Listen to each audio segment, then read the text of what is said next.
If you bought gas this past week, and most of us did, you would notice how much higher it is from the week before, leaving consumers very frustrated.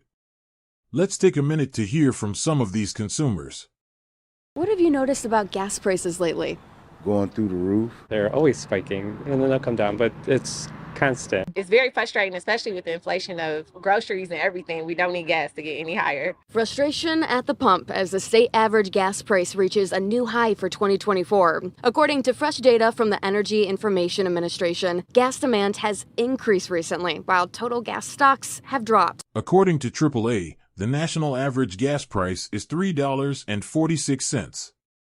One of the reasons for the high price in gas at this time of the year is due to spring break. With people traveling more, demand has gone up. As consequence, prices go up as well. Another reason, less obvious, has to do with Ukrainian attacks on Russian refineries, which have added $2 to $3 per barrel of crude oil last week.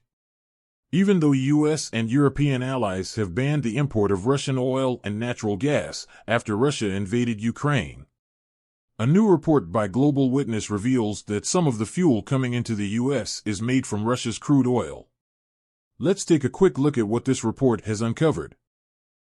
The story begins in Siberia, which holds the majority of Russia's oil reserves. Russia produces 9.6 million barrels of crude oil per day, its single most important source of revenue. And it sells that oil to countries outside the U.S. and European Union, including China, the United Arab Emirates, Turkey, and India, home to the world's largest oil refinery, the sprawling Jamnagar refining complex.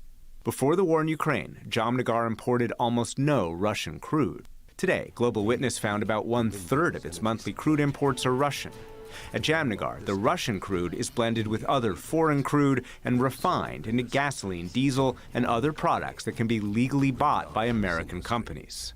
Unfortunately, the U.S. market is still being affected by Russia's oil, and the U.S. sanctions on Russia are not really having the desired results we expected.